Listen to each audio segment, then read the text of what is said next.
Joining me now is a brand new UFC Flyweight fighter who takes on Jared Brooks in his long-awaited debut at UFC Fight Night 130 in Utica, New York on June 1st. He's stepping up on short notice for the injured Hector Sandoval. It is the one, the only Jose Shorty Torres back on the show. Jose, how's it going? I'm great, man. I can't complain. How about yourself? I'm doing very well. Thanks for asking, and really appreciate you taking the time. I know you just said off air you've been super busy. I don't doubt that one bit. What is it like to finally call yourself a UFC fighter? I've talked to you for quite a few years now, going back to maybe not quite your pro debut, but pretty darn close, and you've deserved the UFC call-up for a while now, for a long time, and so for it to come now, what is it all like? Man, it's honestly amazing because, one, I can finally say, yes, I do UFC. But it's just one of those things that, I've worked really hard for.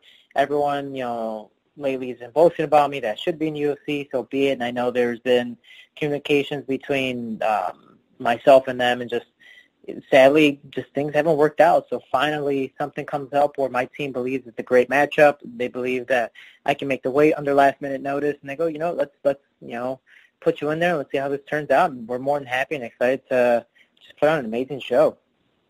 How did this particular fight, this particular or your signing come together at this very point? Of course, you got an offers from the UFC and the Contender Series in past. You, of course, were injured, just couldn't take them. Timing didn't work out. You've been on their radar for quite some time now, so I imagine the UFC found out that Sandoval was hurt and needed a replacement, and you were probably close to the top of the list as far as people to call? Actually, for what I'm told, I'm the only one on the flyweight list.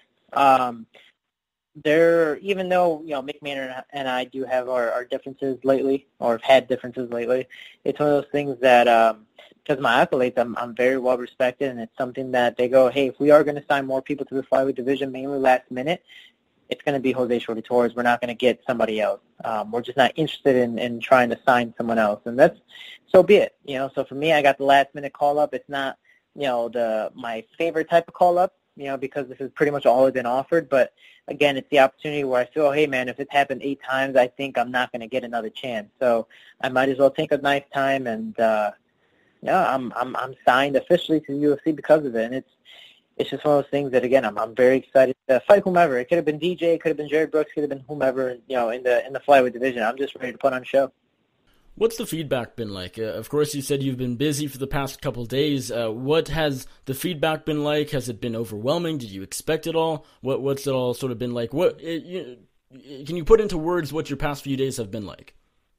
It has been extremely overwhelming, and I say that in a literal sense as well, because, I yesterday was planning on taking a nap, because, again, I am now officially weight cutting for this fight last minute. So I'm like, all right, midday, I was like, all right, I'm going to take a nap, and my phone was just blowing up. Now I'm dealing with UFC stuff and trying to figure out, everything, and it's been a little hectic, but me, if people follow me on social media, I'm trying to like every single post about me, because if somebody's willing to support me in that sense, I'm trying my best to be able to notice that post and give them some sense of support back that, hey man, I saw it, I really appreciate it, thank you so much. So I was busy trying to like everything. I don't know, I'm getting all these friend requests on Facebook. I'm like, who are these people?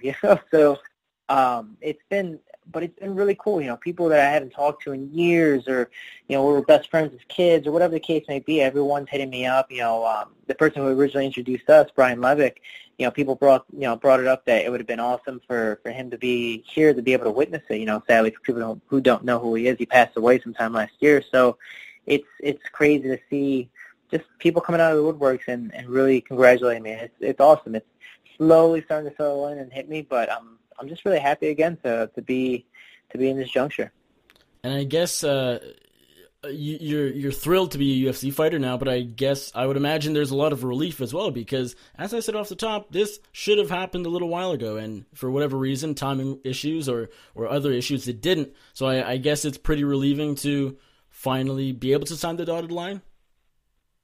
It's one of those things that I'm very happy that I signed. Again, it's last minute. I'm like, oh, man. All right, cool. Here goes a fun weight cut or whatever. And for people who don't know, I was getting ready for a 145-pound title fight for Titan FC. I was trying to go for the third belt. Sadly, I didn't know eventually that the featherweight champion denied the fight against me, but I was getting ready for it. I had a month and a half of gaining weight and properly, in a sense, bulking. I know nutrition hates that word, but was getting ready for it, and then I found out about this last-minute fight, and I was like, oh, all right, I got to get down. So, I'm not a fan of it, again, because it's last minute, but it is a huge relief that I can finally say I'm in the UFC. I've worked hard. My dreams have finally come true, and I'm ready to, again, put on a show and just give something to not just myself, but all the fans have been really, really wanting. Did anything change on the UFC side of things, on in their perspective, from what you know, of course, or you not getting signed previously and finally getting signed now? Was that all just simply a timing issue?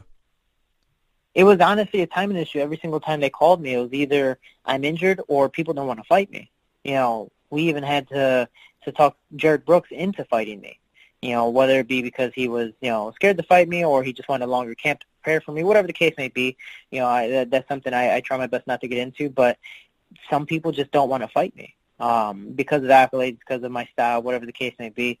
So it was either I'm injured or, no one's going to accept it, and it's just like I'm just waiting here for a proper call. I can tell you guys like me, but can I get a contract? And just sadly, that contract never came in until myself and an opponent was able to accept the fight. Now, you're a very positive person throughout all of our conversations and your fights and everything else, but I know that you said it yourself. I mean, last year, I think particularly closer to the end of the year, you were starting to get frustrated just because when they did call, you couldn't take it. When they didn't, you could, and all of that. Did you ever get to a point where you started having thoughts like, and I know maybe these aren't realistic, but our brains work in a weird way, where you were thinking, what if this never actually happens? What if, for whatever reason, I never get signed? Did you ever have thoughts like that?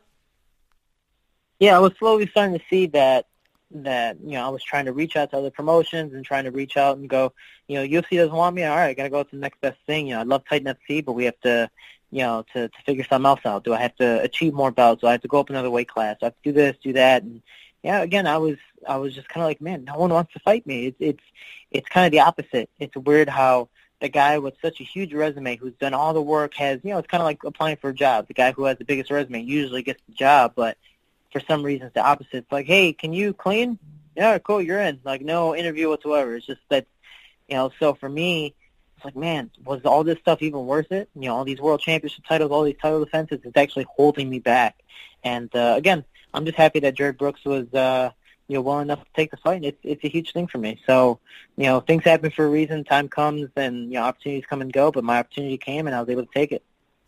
I'm curious. As of now, May 23rd, does Mick Maynard, the UFC matchmaker, still have you blocked on Twitter? I believe Twitter, not so much. I know on Instagram he definitely blocked me. Okay. But Instagram's a little more personal, so I can understand that. But Twitter, I've been able to have people shout him out. It's funny because I've never talked to Mick personally, but my manager, Lex McMahon, has been, pretty much the messenger and communicating back and forth and just relaying messages. And he's pretty much told me, he goes, man, he likes you, he doesn't mind you, but he hates your fans. He thought you were annoying because obviously I tagged him and everything. That's why I originally got blocked. But he goes, man, your fans are just so much worse. I was like, yeah, Team Shorty, good job, guys. That's hilarious. Well, it worked out, so I guess you can't really complain. Were there issues on your side? Were you a little hesitant? I mean, you talked about it a little bit, but were you considering saying no just because it was short notice and quite a pretty significant short notice? The fight is just over a week from now, May 23rd. Or were you at a point where you knew you had to say yes no matter what? My first response was a no. It was initially the first heartbeat, no. And, I talked to my team after that, just going, hey man, they want me to, make this weight at this time, June 1st. It wasn't about the opponent. That's never ever the case for me. I've never denied a fight, against anyone, no matter what weight class. And so for me, it was more of just, can I make the weight? Is it last minute? I'm not a big fan of last minute weight cuts. I've had past problems with it in college, and I'm not a fan with it. I want to be able to perform. And, I talked to nutrition. He was actually the biggest and only reason, really, that I said yes. He goes, dude, I am not, uncomfortable with this at all. I am 100% confident you can make the weight and feel great and beat this guy up for it. So let's it depends on you, but, as long as you trust me, we're good. And I go, for people who don't know, Nutrition and I have, one of the best relationships ever. And, if he is 100% confident, then, I'm confident too. So, right now we're just getting the weight down. I'm actually so confident that I'm leaving camp earlier to go out and just be with him so I can make sure that everything goes according to plan. And just to confirm, this will be indeed a flyweight fight, not a 130-pound catchweight or anything like that? It will be 125 pounds? Yeah, it was 100% 125, so I believe, we get the pound allowance of 126, right, yeah. Which is awesome. I've never made 126 before. I've always been 125. Again, my last 5 fights have been 5-round championship fights, so this is very different where I don't have to make scratch weight and, other things. I'll be the first fight in the card instead of the last. I'm like, this is kind of humbling again, but in a good way. It's like, I don't mind fighting first because then I get to enjoy the rest of the show. And considering the fact that this is on short notice and the fact that you were preparing for not only a bantamweight fight, but a featherweight fight, you were preparing to fight at 145 pounds, will this be the toughest weight cut of your career? Right now, I'm going to say yes because I can't remember any of the other really tough weight cuts. I've had stuff shorter but not as much weight. This one I do have a little bit longer. I think, I don't want to say numbers because I don't want to scare anybody or get in trouble. But overall, man, I'm definitely comfortable with it. And I'm very, very happy that I have Nutrition by my side. If it wasn't for him, I 100% wouldn't do it. So I am 100% Team Nutrition. And again, he is the reason why I believe that I can make the weight and perform at my best. That's good to hear. And one thing I find or found and still find interesting about this bout on short notice is your opponent. The fact that you were fighting Jared Brooks. This is a guy you've gone back and forth with fairly recently, actually. I know a lot of people have said, hey, Jose's first UFC fight, dude against Jared Brooks. It makes sense. They've been talking. They don't love each other. But of course, I think it was offered or came close to being offered, and it just didn't happen. And so, what was your reaction when you found out you'd be fighting no one else other than Jared Brooks? Honestly, it's one of those things that I lost the hype in him. Yes, I get it. He lost, so be it. I actually thought he won in Brazil, but it's the fact of it doesn't matter who I fight. We've had the past hype, but for people who don't know, it was going back and forth with negotiations, but it wasn't on my side. I said, yes, cool, and I was waiting for my contract, but we saw on Twitter that it was waiting on, Team Brooks' side, even though he said yes, hours ago, and then out of nowhere, it's kind of slowly overturning. So, for me, I'm more than happy to fight whomever. It could be Jared, it could be, again, DJ, whoever they put in front of me, but, I'm just, if the only thing I can't say about him is I'm not a fan of the way he talks. He honestly does sound like a teenager to me, and it's more immature than anything. It has nothing to do with fighting. And if people want to see the fans, have me see, beat him up, whatever, then so be it. I'm just there to put on a fight, put on a performance, and make some money, go home, and enjoy some time with my family. Now, 8 days after your fight in Utica, New York, the UFC goes to your hometown of Chicago, Illinois. Now, you're not necessarily in a position to demand things and say, I want to fight here, I don't want to fight there, but inside, how is it a little frustrating that 8 days later, the UFC could have held off on this fight, and you would have had a huge crowd in Chicago, would have just been that more exciting, yet now you're fighting in New York. Do you mind that at all? No, it doesn't really matter where I fight, when I fight, who I fight. I'm just, again, trying to put on a show and make a living and see where it goes from there, but it so happens to be Jared Brooks, which is awesome. It would have been great for both Midwest boys, to fight in Chicago. So be it that it's not. I have respect for the guy, and I would love to have him showcase his skills against me in Chicago. I think that's just an amazing fight.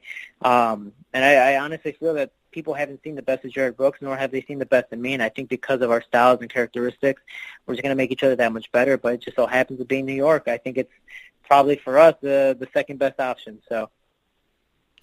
Now, something you mentioned earlier on at the very beginning of the interview is that you were the only fighter on the list of flyweights outside of the UFC. The UFC is looking at signing that's on their radar. You were at the very top. You were the only one on that list. There's no one else they were interested in signing. What do you make of that? And is sort of to the point of what is the state of the flyweight division. Of course, there were talks last year that Dana White wanted to shut it down a few years back. Of course, that hasn't happened. It probably won't, but flyweight doesn't have the most fighters. It's not like lightweight where it has tons and tons of fighters, and it's understandable. To me, and I think to a lot of other people, it feels like the UFC doesn't, I guess, back the flyweight division maybe as much as they should. Do you have any thoughts on that? Yeah, I know the talks last year with DJ trying to fight TJ. It was 100% bullying, and I know because of the comments made by Dana White, it obviously brought down the flyweight division. No one in that division was confident anymore about whatever's going to happen, and it's honestly, and I'm not trying to blame anybody, but it's one of those things that it is sadly, Demetrius Johnson's fault in a sense, because he is so good that he has beaten everyone, which, hey, so be it. Anderson Silva did that, but that didn't mean that division went down the drain. It's the fact that the top two guys, Henry Cejudo, Benavidez, and whoever else that kind of lingers around there, they keep on beating the prospects that are coming up that the UFC wants DJ to fight, but it so happens that's the number one contender fight, and then, Cejudo or Benavidez beats these guys, and they're just being recycled to fight DJ again, and no one wants to see a third match against, Benavidez. I would like to, but that's because I'm also just a huge fan of both of them. Same thing with Cejudo. Nobody wants to see another first-round finish by DJ against Cejudo. So it's a big recycling of nothing. It just brings down the hype. Ben Nguyen was another guy who they were coming up. Same thing with Sergio Pettis losing to Cejudo. It's just it's sad to see, but I'm in the flyweight division now. If they said I was the only person that they had in their mind, or else they're going to scratch the fight, then hey, I'm definitely happy about that, because that means I'm worth signing, and people are going to see that June 1st. And just to put some numbers behind sort of what both of us said, I mean, there's right around a little under 40 flyweights signed to the UFC right now, and for lightweight, which is I think the busiest division in the promotion, there's just under 100. I mean, why? I mean, is it just that the UFC has realized fans aren't as interested in seeing flyweights and the lower weight classes? Is that what this all comes down to? And that's honestly what it is. You have a gigantic promotion like the UFC, which is the biggest promotion in the world. They are the face of MMA. People don't even say MMA anymore. They say it's UFC. And if they don't back up something or they start bashing it, immediately, if you're just a regular average Joe looking at the promotion stuff, no one sees anything about flyweights. No one sees anything about Demetrius Johnson. This guy breaks a world championship, world record about how many championships he's got. He wasn't even the main event on the card. Why is that? Because the UFC didn't have that. So it's the fact of not just Demetrius Johnson and the top two guys kind of beating everybody and everyone being recycled, but it's the fact of the UFC is just not promoting us, and they're waiting for something big to be spectacular and spontaneous. I mean, for people who don't know, the Brandon Moreno-Sergio Pettis fight in Mexico was the first headline besides DJ. That's never been another flyweight headline besides DJ. So it shows how much, this sport really belittles the small guys. And I think we're just the most entertaining. It just so happens that people don't know too much about us, but that's not our fault. That's more of the promotions. And just one crazy stat I want to share with you. You might even find this interesting. In 2018 thus far, there has been 0 men's flyweight fights on the main card of any UFC card. Fight night, fight pass, pay-per-view, anything. It's crazy. Yeah. Only division. And it's amazing to see, there are some good fighters, there are some bad fighters, but I believe that's in every division. Some fighters that should be there, that shouldn't be there, they're in the middle, whatever the case may be. But I believe everyone's entertaining and everyone is willing to put on a show. It's, just waiting for the right time. Again, the sad thing is, the only popular flyweight that people know are the top 3 guys. Cejudo, because of his gold medal, he was promoted to beat DJ, never did. Benavidez, because he was a WEC guy, a veteran, and, went back and forth with DJ in the first fight, and the rematch obviously didn't work out well. And then, Demetrius Johnson's been the longest reigning champion. The last loss, I believe, was Dominic Cruz. So it's those are only 3 people that, the world knows. If you try to say anyone else to an average Joe, I highly doubt they're going to know anyone. We'll see what happens. I'm excited to make my debut June 1st and honestly hopefully change that vibe of, hey, I want to be the Vasyl Lomachenko of MMA. I want to bring, popularity back to the small weights again and just have some fun with it and see where it goes from there. Well, it's UFC Fight Night 130, Utica, New York, June 1st. You will be taking on Jared, the Monkey God Brooks, in your long-awaited, highly anticipated UFC debut. Jose, thanks again for the time as always. The last question for you, how do you get the job done in just over a week? I get the job done. I'm going to say a second round KO, or second round TKO, whatever the case may be.